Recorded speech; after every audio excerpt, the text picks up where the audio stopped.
손창섭의 잉여 인간이라는 작품이 있습니다. 이 작품에는 이제 해방 이후에 1945년 해방 이후에 1950년 6.25가 일어나기 직전까지의 혼란한 사회 속에서 살아가는 다양한 인간 군상에 대해서 설명하고 있는 보여주는 그런 작품이라고 하겠습니다.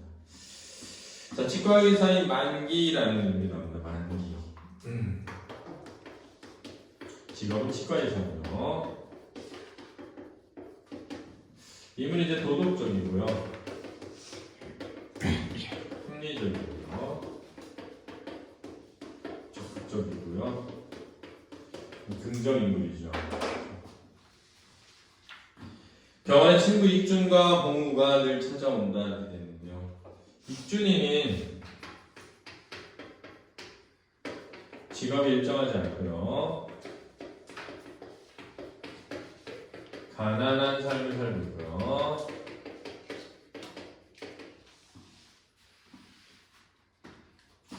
삶에 대한 의지는 있으나 그 의지가 좌절되는 경험을 겪게 되는 인물이고요. 그렇죠? 봉우라는 인물은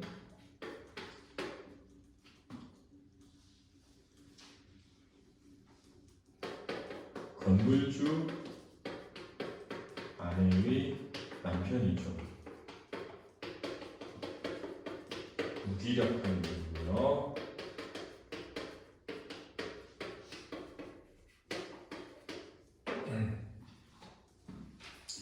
세 인물이 중심 인물로 나오죠. 물론 이제 봉우의 아내도 나오지만요. 부양가족이 많아 어렵게 살아가는 만기는 병원에 있는 건물 소유주인 봉우의 처와 호감 표현에 난처해야 한다 그러네요.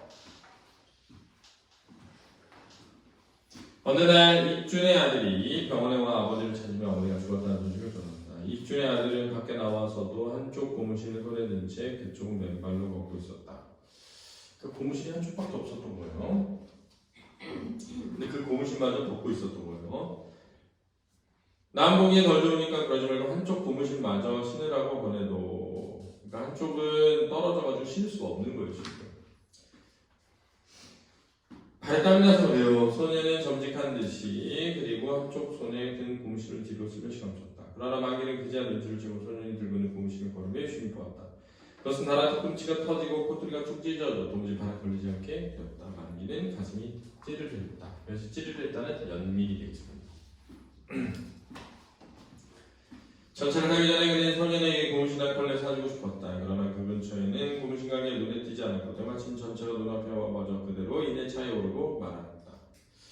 자, 지금 이제 사건은 친구 익준의 아들이 엄마가 죽었다고 돌아왔죠. 거기에서 우리가 알 수 있는 거는 익준의 처지가 몹시 가난하다라는 걸 알 수 있죠. 그죠? 소년의 가족이 들어있는 집은 기름 종이로 덮은 토담집이었다. 흙으로 담을 만든 소년의 어린 두 동생이 거지아이 꼴을 하고 문턱에 기운없이 앉아있었다. 역한 냄새가 옳고 코를 찌르는 침침한 방 안에는 옆방에 산다는 주인 오빠와 역시 이웃에 사는 아낙네가 마주 앉아 시체를 지키고 있었다. 그래도 이제 이웃들은 그죠? 와 봐준 거죠. 방바닥에 달라붙은 듯한 시체 위에는 낡은 담요 조각이 덮여있었다. 우선 집주인 오빠한테 인사하고 만기는 할 일이 생각했다. 주인이 없더라도, 그래서 주인이 누구야? 익준이죠. 사망진전서, 사망신고 등 절차를 밟아도 했다. 유행이 반장이 협력을 얻어서. 그래서 반장이라는 거는 뭐 통장 단장 이렇게 해가지고 그 마을의 대표 중에 한 명인 거예요. 그들은 일들을 무사히 끝낼 수 있었다. 아이들의 외할머니는 저녁 때가 돼서 비린내나는 광주를 이고 돌아왔다. 뭐 생선을 팔거나 이랬겠죠. 딸이 죽은 걸 알고도 그렇게 슬퍼하지 않았다. 이런 데서 뭘 할 수 있냐면, 하나는 죽음을 예감했다라는 것이고, 두 번째는 그만큼 가난하다. 이런 뜻도 있어. 그렇지? 그저 노파의 전신에 보기에 딱 할 만큼의 심한 피로가 되어 있었다. 노파의 말에 의하면 익준은 2-3일 전에 인천 방면 어느 공사판을 찾아갔다는 것이다. 환자에게 주사 몇 달이라도 놓아주면 한이 풀릴 것 같아서. 자, 익준이 의사니? 그래서 환자는 누구야? 아내죠. 아내가 아픈데 아내한테 주사 몇 달이라도 놔주면 한을 풀릴 것 같아가지고, 그럼 주사를 놔주려면 돈이 있어야 되잖아. 그래서 돈을 벌러 간 거야.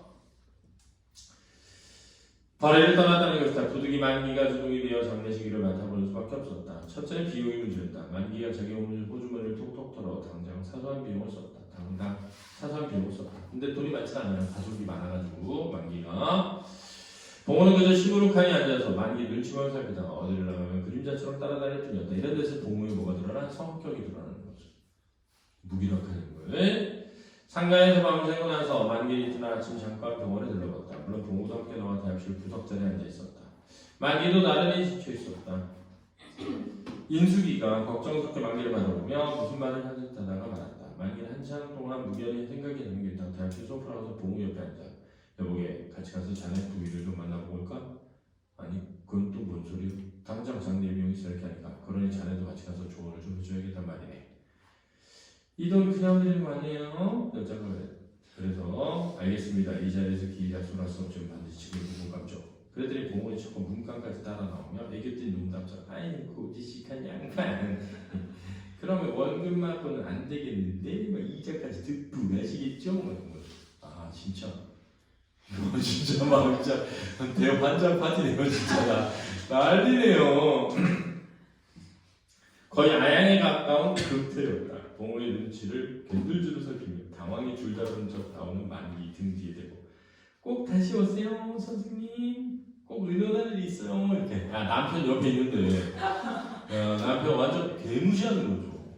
개무시하는 거죠. 여자는 걸림없이 소리를 지르고 있다. 하여튼 그 돈을 간 사람은 격식을 갖추고 장례를 무사히 치를 수 있는 다양한 일이다. 관을 사오고 강목을 떠다가 아이들의 상복을 입히고 고무신도 사다 신겼다.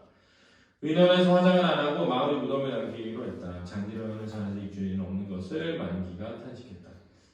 살아서도 남편 구실 못하니 죽은 다음에 있으다 말하지. 입주인의 장모는 개의치 않았다. 그러니까 장모는 못마땅해 하는 거야.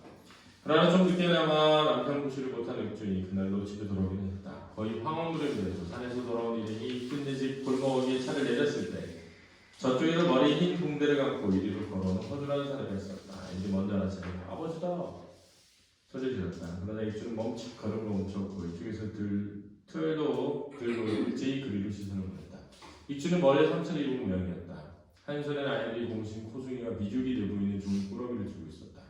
그는 무표정한 얼굴로 이쪽을 향하여 꼼짝하고 있었다. 석상처럼 전혀 인간이 느껴지는 얼굴이었다. 이건 이제 아내의 죽음이나 뭐야? 충격이죠. 아이고 저렇게 쓸모없는 저 따위나 잡아지 않고 영하지 않고 막말이지. 입주의 장모의 사이를 보며 그렇게 중얼대고 인지의 눈물을 찔끔거렸다. 한편으로 미우면서 한편으로 슬프고. 그러다 아이들이 제일 반가웠다. 7살 먹은 끝은 놈 막내야 막내. 아버지 하고 그를 쫓아간 배들. 아버지 나 세월이 고 자동차 타고 산에 갔다 왔다. 그러니까 엄마의 죽음을 제대로 이해하지 못하는 거죠. 어린것이 자랑스럽게 상복자락을 쳐들어 보이며 입주는 장승처럼 전체 움직일 줄도 모른다. 그래서 특징은 이제 누구 입장에서 주로 특정 인물 누구?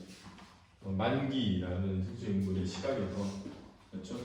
당시의 시대를 살아가는 사람들의 삶의 모습을 다양한 모습을 모아보다 고찰하면서 혹시 나 인형 인간 아니야?